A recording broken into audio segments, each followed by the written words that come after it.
ہر لغو بیکار کام، فالتو کام، فضول کام، ایسا کام جس کی شریعت نے اجازت نہ دی ہو اور جس کام کے کرنے اور نہ کرنے کا کوئی فائدہ نہ ہو، جو ان کاموں سے دور رہتے ہیں، لغویات سے دور رہتے ہیں، ہر الٹے سیدھے کاموں سے بچتے ہیں. والذین هم عن اللغو معرضون، لغو کے اندر لغو باتیں بھی آ گئیں، لغو کام بھی آ گئے.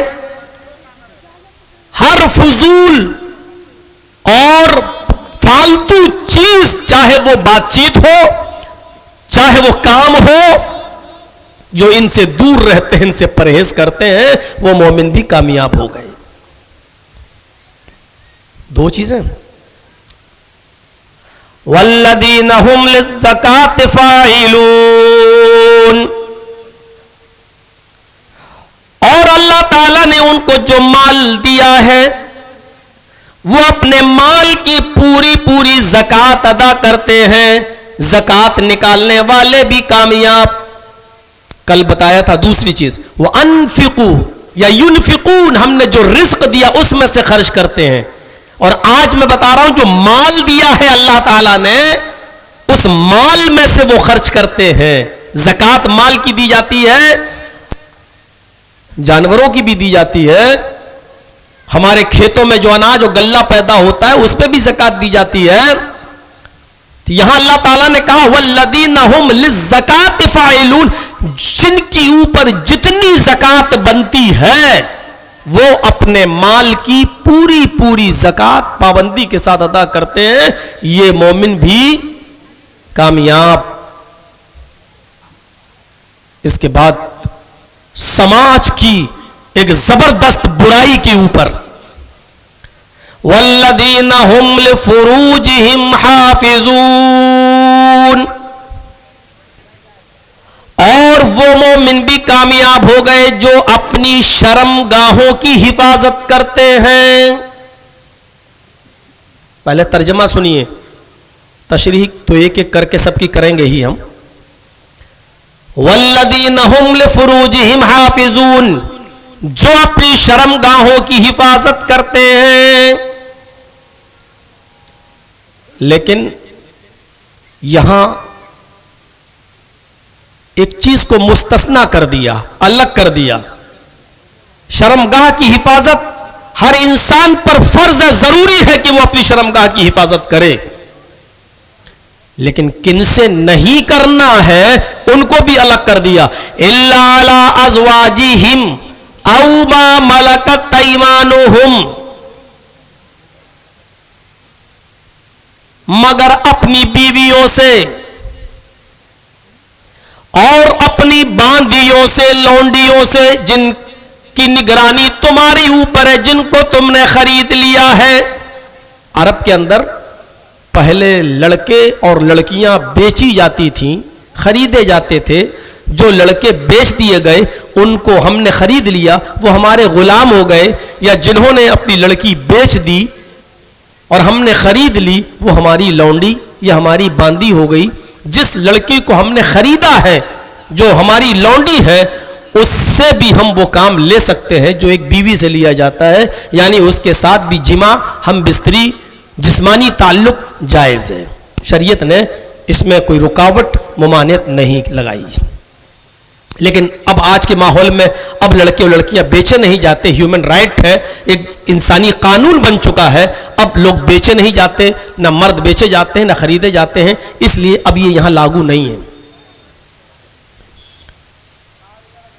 الا علی ازواجہم او ما ملکت ایمانہم، وہ مومن بھی کامیاب ہو گئے جو اپنی شرم گاہوں کی حفاظت کرتے ہیں، مگر اپنی بیویوں سے نہیں اور اپنی لونڈیوں سے نہیں. لیکن آگے بہت سخت ایک نوٹس لیا اللہ تعالیٰ نے. اپنی لونڈیوں اور اپنی بیویوں کو چھوڑ کر، اپنی بیوی اور اپنی لونڈیوں کو چھوڑ کر اگر تم نے کوئی دوسرا راستہ اختیار کیا، فَمَنِ ابْتَغَىٰ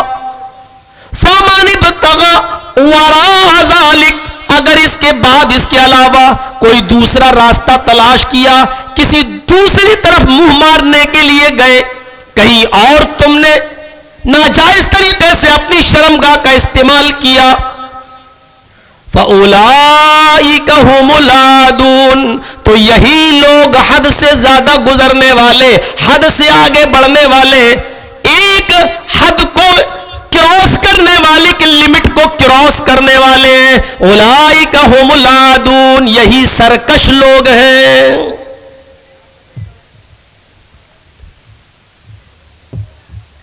اس کے بعد والذین هم لأماناتهم وعہدهم راعون، کھو گیا کیا؟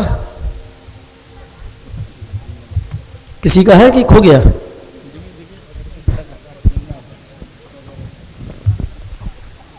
بھیا دیکھ لو، جس کا ہو لے جاؤ۔ آپ کے یہاں کم کھوتے ہیں، بہار میں بہت کھوتے ہیں۔ بہار میں تو ہمیں بولنا پڑتا ہے کہ آپ لوگ صرف بچے پیدا کرنا جانتے ہیں، سنبھالنا نہیں جانتے۔ کئی جلسوں میں مجھے بولنا پڑا یہ، اب اتنا سا بچہ بتائیے،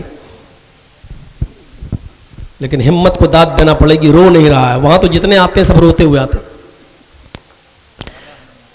اچھا یہاں دادا ہیں سب۔ والذین هم لاماناتهم وعہدهم راعون، تقریر کا میرا زیادہ تر حصہ قرآن کی اس آیت پر آج لگے گا۔ والذین هم لاماناتهم وعہدهم راعون، اور وہ مومن بھی کامیاب ہو گئے جو امانتوں کا خیال رکھتے ہیں، کسی کی امانت پر ناجائز قبضہ نہیں کرتے، ہڑپ نہیں کرتے، غصب نہیں کرتے۔ وعہدہم راعون، اور عہد و پیمان کے بڑے پختہ رہتے ہیں، جس سے جو عہد کیا، جس سے جو وعدہ کیا اس کو ہر حال میں پورا کرتے ہیں۔ یہ مومن بھی کامیاب ہو گئے۔ اور لاسٹ میں والذین هم علی صلاتہم یحافظون، وہ مومن بھی کامیاب ہو گئے جو اپنی نمازوں کی حفاظت کرتے ہیں۔ ظہر پڑھ کے آئے، عصر پہ دماغ لگائے، عصر پڑھ کے آئے، مغرب کی طرف دماغ لٹکا ہوا ہے، مغرب پڑھ کے آئے، عشاء میں دماغ الجھا ہوا ہے، عشاء پڑھ کے آئے، رات میں بستر پہ سو رہے ہیں، آنکھ کھلتی ہے، بار بار گھڑی دیکھتے ہیں، فجر تو نہیں ہو گئی ہے، ٹائم تو نہیں ہو گیا ہے۔ فجر کی طرف جن کا نماز میں دماغ لٹکا ہوا ہے، جو اپنی نمازوں کی حفاظت کرتے ہیں، یہ مومن بھی کامیاب ہو گئے۔ اللہ تعالیٰ نے ان مومنوں کو کامیابی کی بشارت دی، اور اس کے بعد کیا کہا؟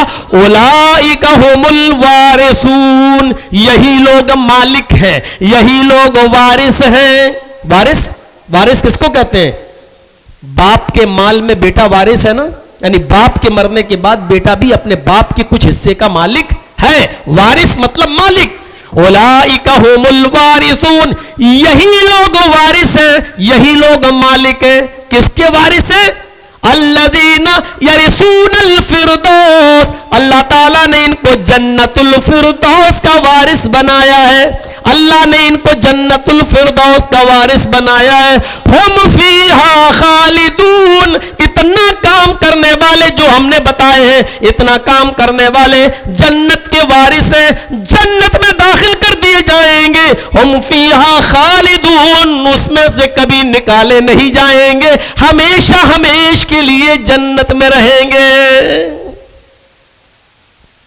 بظاہر زیادہ چیزیں نہیں ہیں، لیکن ان کی تشریح میں جب ہم جائیں گے، گھسیں گے، تب ہمیں پتا چلے گا کہ اصل چیز ہے کیا۔ نماز پڑھنے والے تو نماز پڑھتے اور آ جاتے ہیں، لیکن نماز میں پہلی چیز بتائی گئی ہے قد افلح المومنون، وہ مومن کامیاب کون؟ الذین هم فی صلاتہم خاشعون، جو اپنی نمازوں میں خشوع اور خضوع برتتے ہیں۔ آپ پڑھیے صحابہ کی تاریخ، تابعین کی تاریخ، تبع تابعین کی تاریخ، نماز پڑھتے تھے تو ایسا لگتا تھا جیسے ان کے سروں پر کوے بیٹھے ہوئے ہوں۔ ہلتے ہی نہیں تھے, کچھ نہیں. ہم اپنی نمازوں کا بھی جائزہ لیں. تذکرۃ الحفاظ میں علامہ شمس الدین ذہبی نے ایک تابعی کا واقعہ نقل کیا ہے کہ نماز کے پابند, لیکن پیر ان کا سڑ گیا, خراب ہو گیا. میڈیکل سائنس اتنی ترقی نہیں کی ہوئی تھی اس زمانے میں. حکیموں نے مشورہ دیا کہ تمہارا پیر کاٹا جائے گا. انہوں نے کہا, حکیم نے, بہت تکلیف ہوگی, درد ہوگا. اس زمانے میں محذر اشیاء کا وجود عمل میں نہیں آیا تھا. محذر اشیاء جانتے ہیں؟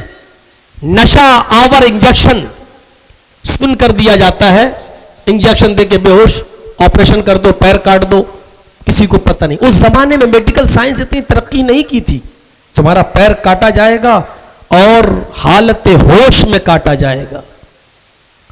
آئیڈیا لگا سکتے ہیں کتنی تکلیف ہوگی. یہ بزرگ تابعی کہتے ہیں یہ تو بڑے تکلیف کی بات ہے حکیم صاحب, کہ ہاں سمجھ لو. اس بزرگ تابعی نے کہا ٹھیک ہے, پھر تم اپنا کام شروع کر دینا, لیکن میری ایک شرط ہے کہ تم اپنا کام اس وقت شروع کرنا جب میں کسی اونچی جگہ پر بیٹھ جاؤں اور اس کے بعد میں نماز پڑھنے لگوں. جب میں نماز پڑھنے لگوں تو میرا پیر زمین پر ہی رہے گا. اونچی جگہ پر میں بیٹھ کر نماز پڑھوں گا. جب میں بیٹھ جاؤں تو تم میرے پیر کو جہاں سے کاٹنا ہو وہیں سے کاٹ دینا. نماز ہی ایک ایسی عبادت ہے کہ اس نماز کی حالت میں جب میں دعائیں پڑھتا ہوں تو اللہ سے ایسی باتیں کرتا ہوں, اللہ سے ایسی گفتگو کرتا ہوں, اللہ کی طرف میرا ایسا دماغ لگ جاتا ہے, میرا دل اور دماغ اللہ سے گفتگو میں ہوتا ہے, اس سے بات چیت میں ہوتا ہے. میں اتنا